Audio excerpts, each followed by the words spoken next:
first thing we need to do is to fold our fabric into two. So we'll be folding it like this. This will be used for the front part of the shirt, and we'll cut the back part of the shirt separately. So after folding and arranging it properly, you have to take the measurement. I'll be using the measurement displayed on the screen. For the front part, we add extra 2 inches to it. So right here I'm measuring 16 inches. 2 inches for the folding allowance, then extra 1 inch for the cutting. Then you iron. After ironing, you take the total length of the shirt. So the total length of the shirt is 37 inches plus 2-inch allowance, giving us 39 inches. We also measure this at the extreme end, 39 inches. Then we connect it together using our ruler and we cut.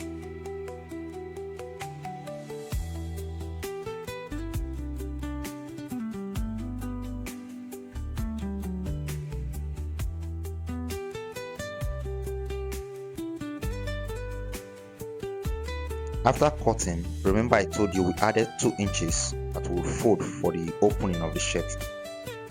So you iron it out. This means ironing out the 2 inches, which should be the center design, like we saw when I started the video. So you iron it like this across to the bottom.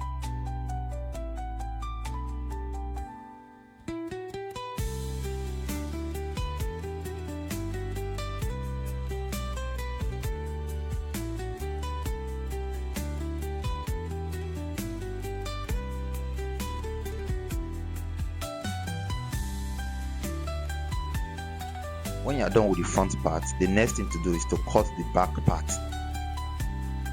So this means folding the fabrics to cut the back part of the shirt. Arrange it properly. To also iron to make sure it's relaxed.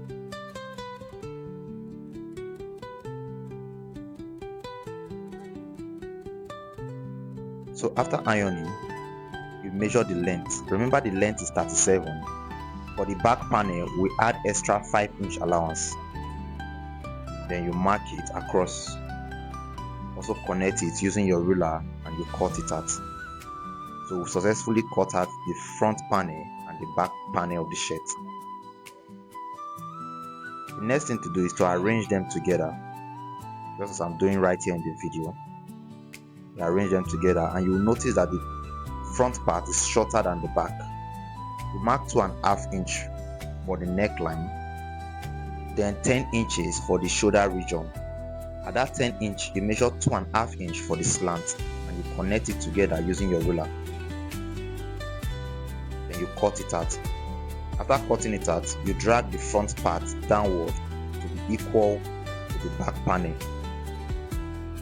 Then the excess on top, you mark 1/2 inch across the front panel, just like I'm doing right here.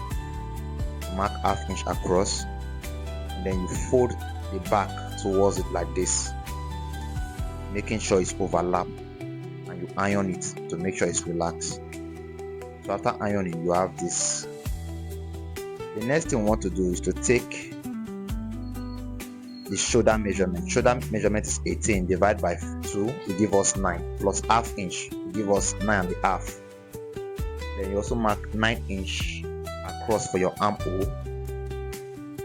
and 2.5 inch for the neck opening. Then you also measure 9.5 inch across the chest region and you connect it to the shoulder line. It's like this.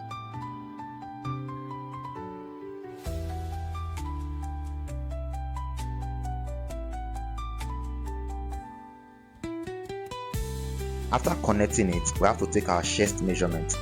Our chest is 46, divide by 4. So first I will be dividing it by 2,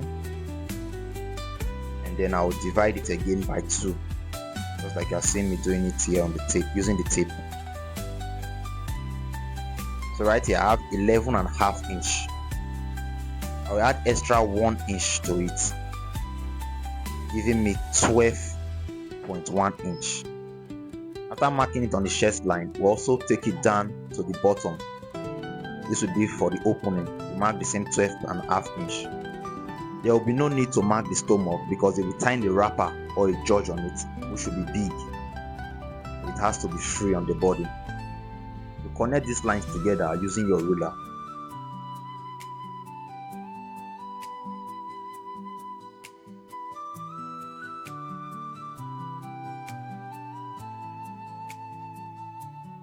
The next thing we are going to do is to derive our armhole.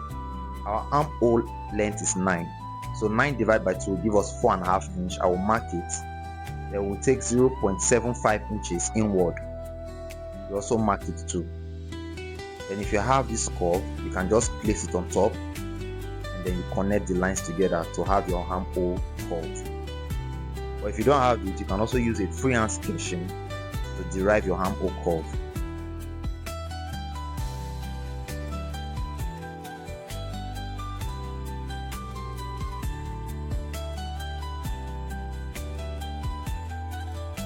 After getting the armhole, we also derive our neck circumference.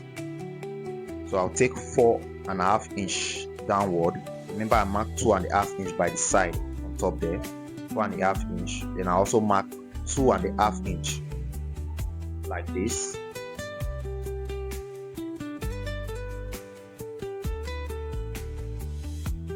Then also connect them together using the ruler.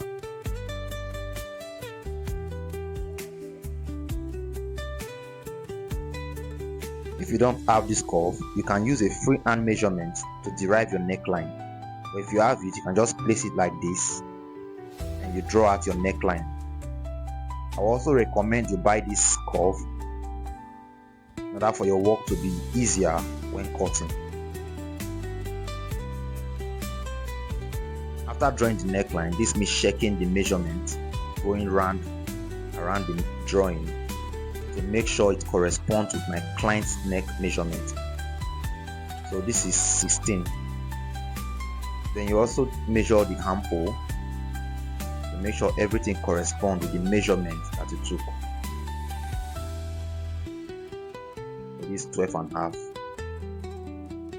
So the major difference between this and a senator is that at the bottom, instead of being straight, you have to mark it and draw a curved line across it. So this means using a freehand sketch to derive my curved line,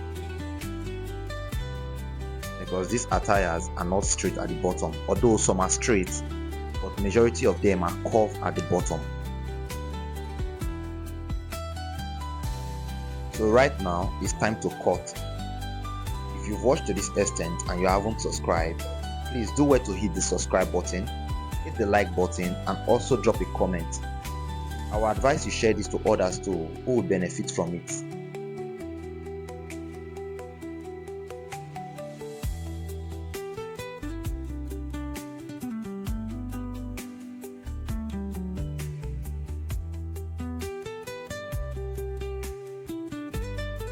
And here is the final look after cutting.